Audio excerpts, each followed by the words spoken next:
Bismillahirrahmanirrahim. Assalamualaikum warahmatullahi wabarakatuh. Perkenalkan, nama saya Anissa Handayani dari kelas akuntansi E.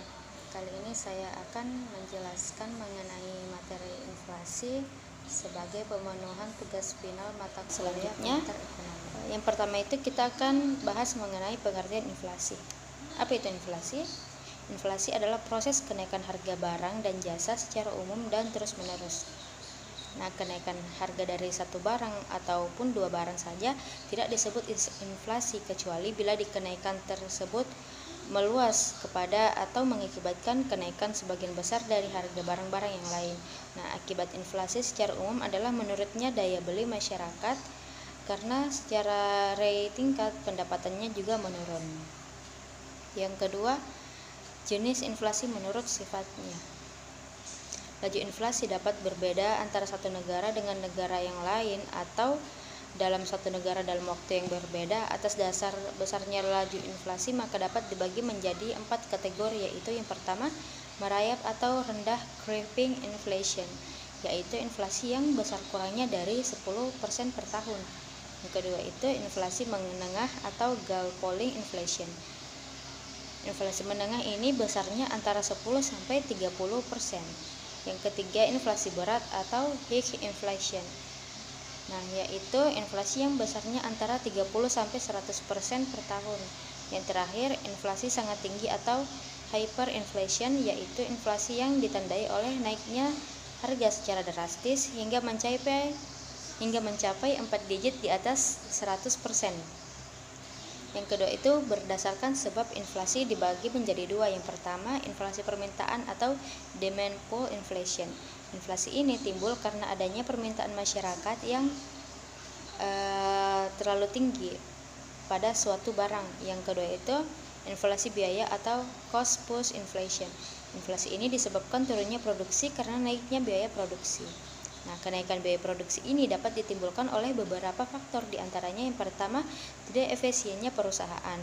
Yang kedua, nilai kurs mata uang negara yang bersangkutan menurun. Yang ketiga itu kenaikan harga barang baku industri. Dan yang terakhir, adanya tuntutan kenaikan upah dari serikat buruh. Yang ketiga, inflasi campuran. Kedua macam inflasi tersebut jarang ditemukan dalam praktek sehari-hari. Pada umumnya, inflasi di berbagai negara merupakan campuran antara inflasi permintaan dan inflasi biaya, sehingga inflasi campuran merupakan campuran antara inflasi permintaan dan inflasi biaya.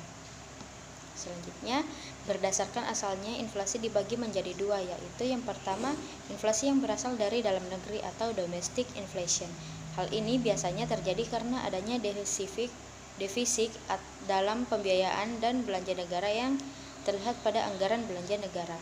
Yang kedua, inflasi yang berasal dari luar negeri atau imported inflation. Nah, sebagai akibat dari naiknya barang impor, hal ini biasa terjadi pada negara yang berkembang karena sebagian bahan baku berasal dari luar negeri. Yang keempat itu berdasarkan sumber atau penyebab kenaikan harga. Inflasi dibedakan menjadi 3 bentuk, yaitu yang pertama, inflasi tarikan permintaan.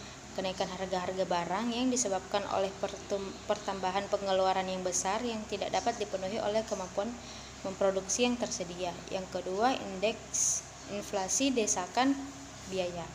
Kenaikan harga-harga yang disebabkan oleh kenaikan dalam biaya produksi sebagai akibat kenaikan harga barang mentah. Maksud saya sebagai kenaikan harga bahan mentah atau kenaikan upah. Yang terakhir, inflasi import. Kenaikan harga-harga yang disebabkan oleh kenaikan harga barang impor yang digunakan sebagai bahan mentah produksi dalam negeri. Next, teori inflasi. Yang pertama itu teori kuantitas. Teori kuantitas adalah teori paling tua mengenai inflasi. Namun, teori ini sangat berguna bagi negara berkembang. Teori ini mengatakan bahwa penyebab utama inflasi adalah yang pertama, pertambahan jumlah uang yang beredar. Yang kedua, psikologi harapan masyarakat mengenai kenaikan harga-harga di masa mendatang. Tambahan jumlah uang beredar sebesar sekian persen biasa menumbuhkan inflasi kurang dari sekian persen sama dengan sekian persen atau lebih dari 5 kali lipat tergantung kepada masyarakat. Yang kedua, teori Keynes. Menurut John Maynard Keynes, inflasi terjadi karena masyarakat ingin hidup di luar batas kemampuan ekonominya. Keynes berpendapat bahwa proses inflasi adalah proses perebutan rezeki di mana kelompok sosial yang menginginkan bagian yang lebih besar dari yang biasa disediakan oleh masyarakat tersebut. Nah, oleh Keynes, proses perebutan ini diterjemahkan menjadi keadaan di mana permintaan masyarakat terhadap barang selalu melebihi jumlah barang yang tersedia. Pada peristiwa ini disebut celah inflasi atau inflationary gap. Teori ini sangat menarik karena menyoroti peranan sistem distribusi pendapatan dalam proses inflasi dan menyarankan hubungan antara inflasi dan faktor non-ekonomis. Yang ketiga, teori strukturalis. Teori ini didasarkan atas pengalaman negara Amerika Latin. Teori ini memberikan tekanan pada keterangan atau infleksibilitas dari suatu struktur perekonomian negara berkembang. Nah, teori ini ada dua keterangan utama dalam perekonomian negara berkembang yang biasa menimbulkan inflasi. Yang pertama itu ketegaran pertama berupa ketidakelastisan dari penerimaan ekspor, yaitu nilai ekspor tumbuh secara lamban dibanding pertumbuhan sektor lain. Kelambanan ini disebabkan karena yang pertama, harga barang ekspor di pasar dunia tidak menguntungkan dibanding barang impor yang harus dibayar. Yang ketiga, suplai atau produksi barang-barang ekspor yang tidak responsif terhadap kenaikan harga. Yang terakhir itu ketegaran yang kedua berkaitan dengan ketidakelastisan dari suplai atau produksi bahan makan di dalam negeri. Next, kita bahas mengenai biaya inflasi.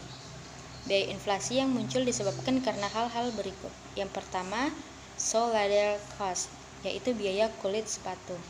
Adalah istilah yang menyatakan bahwa inflasi sesuai dengan harapan, maka relatif penempatan suku bunga bank akan lebih besar dari tingkat inflasi. Yang kedua, menu cost atau biaya menu, yaitu biaya yang muncul karena perusahaan harus sering mengubah harga dan itu berarti harus mencetak dan mengedarkan katalog baru. Yang ketiga, complaint and opportunity loss cost, yaitu biaya komplain dan hilangnya kesempatan. Bila perusahaan dengan sengaja tidak mau mengganti katalog baru, maka perusahaan akan mengalami kerugian karena harga akan naik sementara perusahaan menjual dengan harga lama. Bila tidak sengaja, maka perusahaan akan mendapat komplain dari pelanggan karena harga tidak sesuai dengan katalog. Nah, hal ini khusus untuk negara yang non-konsumsinya relatif sangat baik. Yang keempat, biaya perubahan peraturan undang-undang pajak. Yang kelima, biaya ketidakamanan hidup. Dan yang terakhir, biaya inflasi yang diharapkan. Sekarang kita bahas mengenai dampak inflasi. Dampak positif inflasi terhadap kegiatan ekonomi yaitu peredaran atau perputaran barang lebih cepat, produksi barang-barang bertambah karena keuntungan pengusaha bertambah.